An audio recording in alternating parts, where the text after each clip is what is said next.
দ্বিতীয় দিন ফ্যামিলির সবাই একসাথে আবার চলে যাচ্ছি ঘুরতে।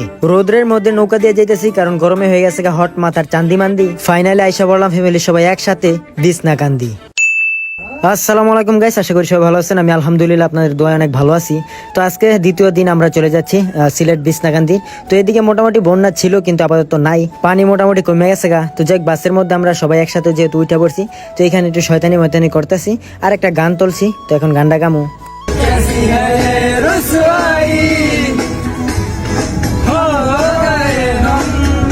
বাস দিয়ে যাইতেছি, রাস্তাটা খুবই ভাঙ্গা কারণ বন্যার পানিতে একদম রাস্তাটা ডুবে গেছিল, তাই ভাঙ্গা ভেঙে গেছে গা। তো বাস আমাদের থামাই লাইছে, বাস আর যাইতে পারতেছে না, রাস্তা অতিরিক্ত ভাঙ্গা। এখানকার রাস্তার কাজও তেমন একটা হয় না, কাজ ধরছে কিন্তু শেষ হয় নাই। তো যাই হোক এখান থেকে আমাদের সবাই মিলে একসাথে যাইতে হবে সিএনজি দিয়া। বাস ওই যে থামাই লাইছে, এখন বাসটা এখানে থুয়ে তারপর সিএনজি দিয়ে যাইতে হবে। তো যাই হোক এক সিএনজির ভিতরে আমরা ভাই মামাতো বোন, আমার ছোট ভাই বোন, তো বউরে সবাই একসাথে লইয়া এখন যাইতেছে সিএনজি দিয়া। তো ফাইনালি আইসা বললাম একটা বাজারের সামনে, তো বাজারটার নাম আমার খেয়াল নাইকা। তো এখান থেকে সিএনজিটা আবার ঘুরাইলো, আমাদেরকে ঘুরাই নিয়ে যাইতেছে একদম ডাইরেক্ট বিছনাকান্দি বাজারের একদম পাশে।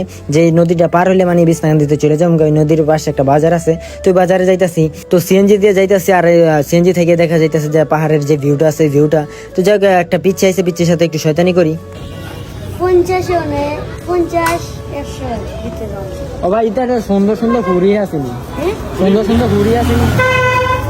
এ বা হুন্না যাও না, ফুরি কিতা হুন্না যাও, ফুরি ডাইলার ফুরি মিয়া, ফুরি মিয়া কোন ফুরিতে কোন ফুরিতে তোমরা পুরীর কথা বইনা সারা সরম পেয়ে গেছে গা। ও আমার ফুরি মনে করছে নি মেরি আমরা ফুরি বিচারি সকালবেলা খাই নাই, তো এই ডাইল ফুরি বিচারি। আর্জেন্টিনা জিতছে কত পাইনি হুন্না যাও। ইতারে চিনো নি, ইতারে ইতারে লাগাইছো তো, ইতারে চিনো? এটার নাম কি?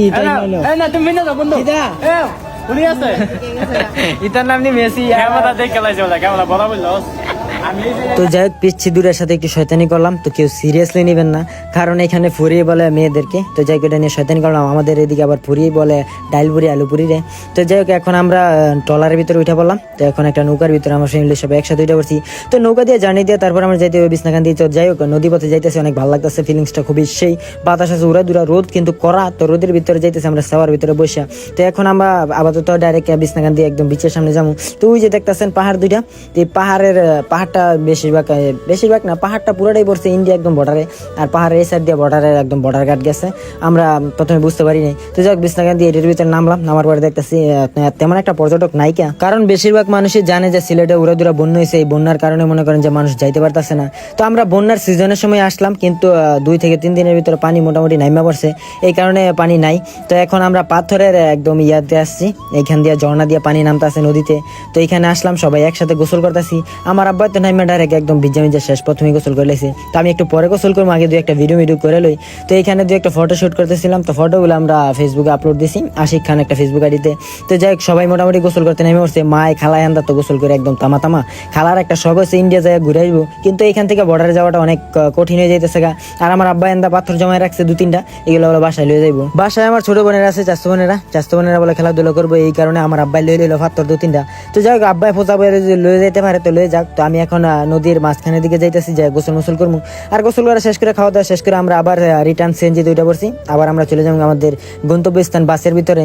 তো যাক সিএনজি দিয়ে যাইতেছি, এলাকাটা মোটামুটি অনেক সুন্দরই লাগছে। তো রাস্তার পথে আমাদের সিএনজিটা একটু আটকানোর পরে দেখতেছি যে একটা কোম্পানি বা কোনো একটা গ্রুপের সদস্যরা তারা রাস্তায় আটকায় গ্রামের কিছু মানুষদেরকে সাহায্য করতেছে। তো যাক এটা দেখে আমার খুব ভালো লাগছে যে বন্যায় প্লাবিত কিছু মানুষদের পাশে দাঁড়াইতেছে। তো যাক আমিও একটু ভিডিও করে আপনাদেরকে দেখাইলাম। আর যারা সিলেটবাসী আছে তারা অন্তত কিছু না করতে পারলো তাদের জন্য দোয়া করবেন। তো যাই হোক এখন আমরা আপাতত আইসা বললাম সাদা পাথরের এরিয়ার ভিতরে। তো একবারে ঘুরে যাবো আজকে লাস্ট দিন, তারপরে আগামীকাল বাসায় চলে যাবো। এই কারণে আমরা সাদা পাথরটা ঘুরে যাওয়ার চিন্তা ভাবনা করছিলাম, কিন্তু বেলা অনেক বেশি হয়ে গেছে গা। এখান থেকে আবার সাদা পাথর যাইতে হইলে আমাদের নদী পথ পাড়ি দিতে হইবে, তারপরে যাইতে হইব। তো এই কারণে সময় নাইকা, বিকাল হয়ে গেছে গা। তারপর আমরা আবার দুপুরে কোনো খাওয়া দাওয়া করি নাই, এই কারণে মনে করেন যে একটু রিল্যাক্স এখানে দাঁড়ায় ঘুরতেছিলাম। আর ভাবতেছিলাম যে এখানে বর্ডারটা ঘুরে দিই কেমন লাগে। তো আমাদের পাশে একটা ইন্ডিয়ার বর্ডার আছে। সো গাইস সবাই তো বর্ডার ক্রস করে পাসপোর্ট দিয়া, আমি ক্রস করবো 6 ফুট দিয়া, মোটামুটি 6 ফুট। ঠিক আছে, এই যে বাংলাদেশ, এখন আমি ইন্ডিয়া চলে যাব বিনা অনুমতিতে। এই যে ইন্ডিয়া, কোন বাপের ক্ষমতা আছে আমার গুল্লি করে নে, পাসপোর্ট ছাড়াই উঠছি। তো ইন্ডিয়ার বর্ডারটা ঘুরে মুড়ে দেখে আসলাম, যেহেতু পাসপোর্ট নাই 6 ফুটে ঘুরে আইয়ে ফেললাম। তো এখন আবার তো আমরা রেস্টুরেন্টের ভিতরে ঢুকছি। রেস্টুরেন্টের ভিতরে বিকেলবেলা আমরা দুপুরের খাওয়াটা শেষ করবো, শেষ করে তারপরে যদি আলা বিছনা সাদা পাথরে যাইতে পারি তো যাইলাম, না যেতে পারলে শেষ, এখানে ঘোরাঘুরি শেষ করে চলে যেতে হইব। তো যাক, প্রত্যেকটা রেস্টুরেন্টে ঘুরলাম, সিলেটটা ঘোরা ভালোই লাগছে, কিন্তু কিছু কিছু জায়গায় কিছু মানুষের ব্যবহার অনেক খারাপ লাগছে, যেমন রেস্টুরেন্টে তারপরে গাড়ি ভাড়ায়, মানে মোটামুটি আমাদের পর্যটক হিসেবে তারা ঢাকা বা আশেপাশে কোনো অঞ্চলের মানুষ যদি এখানে আসে তারা অনেক সিন্ডিকেট করে, অনেক ঝামেলা করে। তো যাই হোক, এইসব বলে আর লাভ নাই। তো এখান থেকে কিছু চকলেট, কিছু আচার মাচার কেনাকাটা করলাম। কেনাকাটা করে আমরা একটু ভিতরে যাইতেছিলাম। ভিতরে যাই ইন্ডিয়ার বর্ডারটা ফ্যামিলির সবাই একসাথে ঘুরে দেখাইতেছিলাম, যে আপনাদেরকে তো ইন্ডিয়া ঘুরাইতে পারলাম না, তাই এখানে একটা ফিলার আছে, ইন্ডিয়া বাংলাদেশ একটা বর্ডার, এখানে ঘুরে 4 চক্কর মাইরালাম। তো মায়ার খালায় কিন্তু উড়ে দূরে শয়তানি করতেছিল এখানে, তো তাদের নিয়ে আমিও একটু শয়তানির মধ্যে মারতে গেলাম গা। মায়ার আমার খালা দিতেছে রাসেল ভাই পার্স ধরতে, না ইন্ডিয়া ইন্ডিয়া ভার্সন সব ধরতে।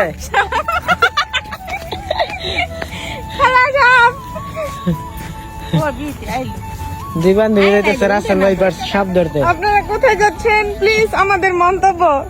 ওই যেন আমরা রাসেল ভাই রাসেল ভাই ধরতে যাচ্ছি না, আমরা ইন্ডিয়ার সাথে সাক্ষাৎ করতে যাচ্ছি। ও এটাই তো ইন্ডিয়া। আপনারা একটা হিন্দি কথা কন, না তো ইন্ডিয়া যাইতে 500 যাবেন গা। আই লাভ ইউ, আমরা love you India. I love you India. I love you India.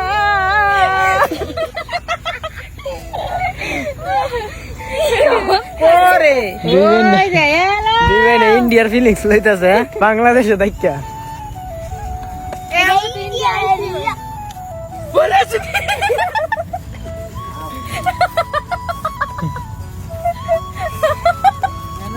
আরে দিলো এই क्या है? अरे डिसीजन से अपने को इंडिया में আমার রামে দেখে কায় মাছ দেখি আই খানে কে এই এই কি গাছ? জঙ্গল লাগাস। এই সারা দিন না সময় তো যাই হোক, সবার সাথে আড্ডা মাড্ডা দিলাম, ঘোরাঘুরি করলাম, খুবই ভালো লাগলো। তো যাক, আজকের ব্লগটি এ পর্যন্তই। সব ভালো থাকবেন, সুস্থ থাকবেন, আর আমার নেক্সট ব্লগের অপেক্ষা করবেন। আল্লাহ হাফেজ।